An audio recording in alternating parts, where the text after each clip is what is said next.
February 12, 2025.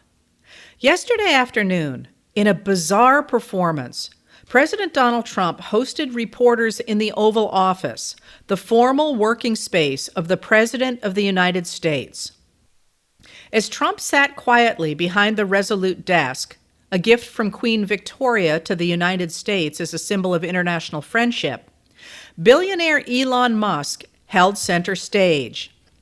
Musk talked to the reporters, wearing a jacket over a T-shirt and a Make America Great Again ball cap, a likely violation of the Hatch Act, which Trump's people routinely ignore, while his young son X wandered around the room, at one point exchanging a look with a downcast Trump that observers immediately captioned, "You're sitting in my daddy's chair."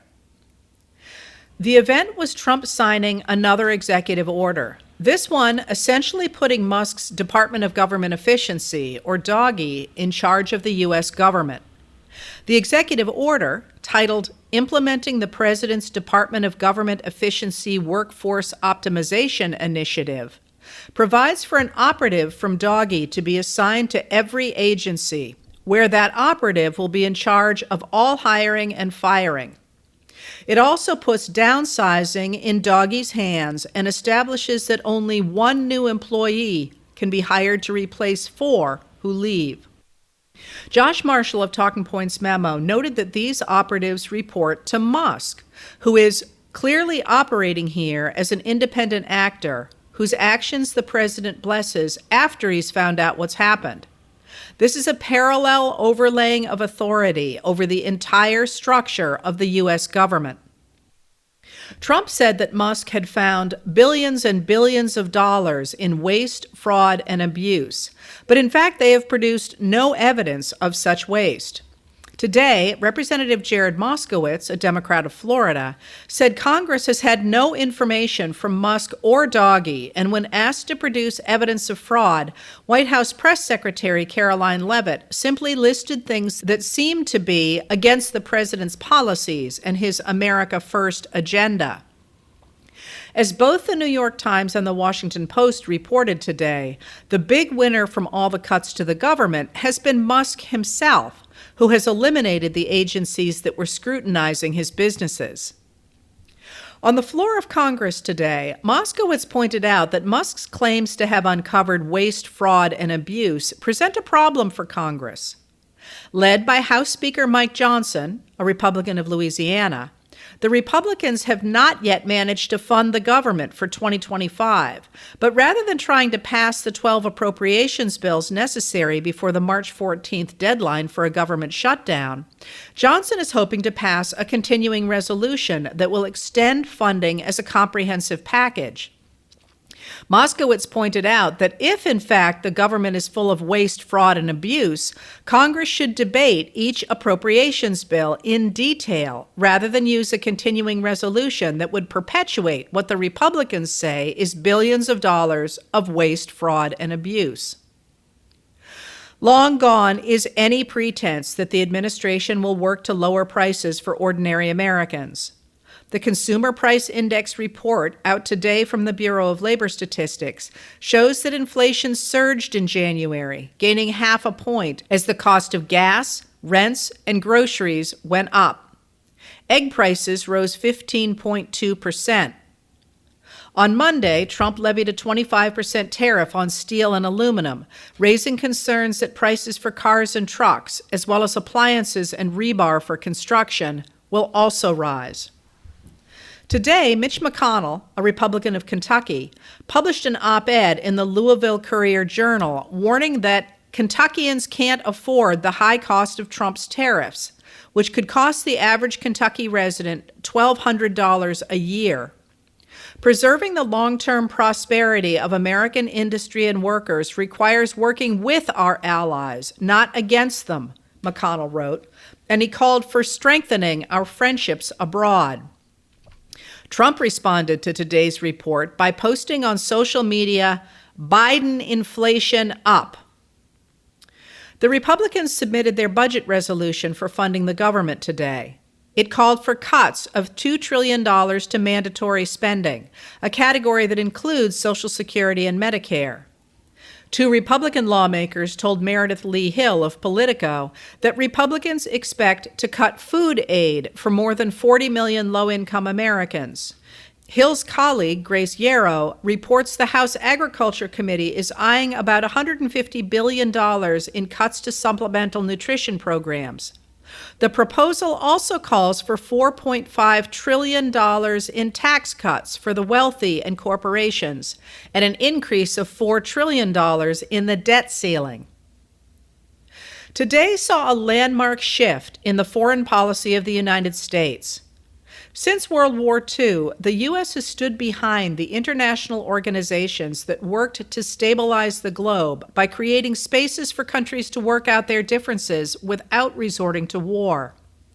Among the principles of those organizations was that bigger countries couldn't simply take over other, smaller countries, and one of the ways countries enforced that principle was through the North Atlantic Treaty Organization, or NATO, the collective security agreement in which signatories agreed that an attack on one would be an attack on all.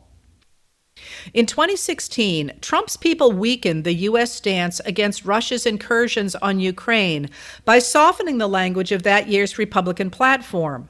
And Russia worked to help Trump get elected, apparently because Putin believed Trump would look the other way as Russia took not only Ukraine's Crimea, but also significant territory in eastern Ukraine. Then, in his first term in office, Trump often took Putin's side and threatened to take the U.S. out of NATO. President Joe Biden and Secretary of State Antony Blinken worked hard to strengthen NATO and pull together a strong coalition to back Ukraine when Russia launched a full-scale invasion in 2022. But when he took office just 3 weeks ago, Trump alarmed observers by suddenly talking about taking over other countries, like Panama and Canada, and Denmark's territory of Greenland. Such moves would directly undermine the post-World War II international organizations the U.S. has always championed. They would destroy NATO and the North American Aerospace Defense Command, or NORAD, a joint U.S.-Canadian organization that protects North America from aerospace threats, and would also rip apart the Five Eyes intelligence alliance that has joined Australia, Canada, New Zealand, the United Kingdom, and the United States since World War II. Today it appears that Trump is making good on this threat to turn away from the long-standing policy of the U.S. and toward the foreign policy advocated by Russian President Vladimir Putin. Trump has been talking about demanding $500 billion worth of Ukraine's mineral resources in exchange for continued U.S. support. But today, at the Ukraine Defense Contact Group, a group put together under Biden to coordinate assistance to Ukraine, Secretary of Defense Pete Hegseth suggested a new U.S. position.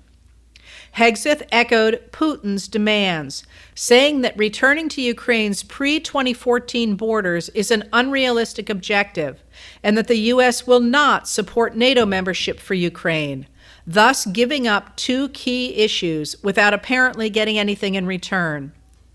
He said that Europe must take over assistance for Ukraine as the U.S. focuses on its own borders. He wanted, he said, to directly and unambiguously express that stark strategic realities prevent the United States of America from being primarily focused on the security of Europe. Trump's social media account, it did not sound like his own words, posted today that he just had a lengthy and highly productive phone call with President Vladimir Putin of Russia. We agreed to work together very closely, including visiting each other's nations, thus offering a White House visit to Putin, who has been isolated from other nations since his attacks on Ukraine. And, the Post said, they had agreed to start negotiations over Ukraine, although it also specified they had not included Ukraine's president, Volodymyr Zelensky, in their talk. The Post said that Trump feels strongly the talks will be successful. The Russian government's readout of the call added that bilateral economic relations between Russia and the United States were also brought up during the conversation. language that almost certainly means Putin wants Trump to lift the economic sanctions imposed after Russia invaded Ukraine that have wreaked havoc on the Russian economy. The Trump administration also swapped U.S. teacher Mark Fogel for Alexander Vinnik, a kingpin of Russian cybercrime who operated one of the world's largest cryptocurrency exchanges, facilitating drug trafficking, ransomware, and money laundering. When announcing Fogel's release, Trump was asked if Russia had been given anything in exchange. He answered, "Not much, no. They were very nice. We were treated very nicely by Russia, actually." Russia refused to include Fogel, who was wrongfully detained in 2021, in the large prisoner swap of June 2024. Today, the Senate approved Tulsi Gabbard, who has often made comments sympathetic to Russia and who has defended former Syrian leader Bashar al-Assad, who fled to Russia after the Syrian people ousted him, as the U.S. Director of National Intelligence. All Democrats voted against Gabbard, and all Republicans voted in favor of her, with the important exception of Senator Mitch McConnell, who said, "The Office of the Director of National Intelligence wields significant authority over how the intelligence community allocates its resources, conducts its collection and analysis, and manages the classification and declassification of our nation's most sensitive secrets.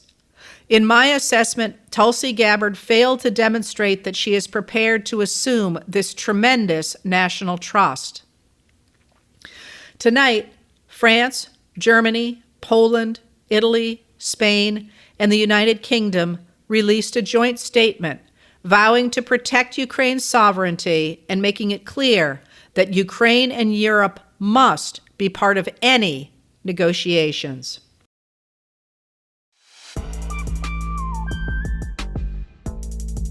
Letters from an American was produced at Soundscape Productions, Dedham, Massachusetts. Recorded with music composed by Michael Moss.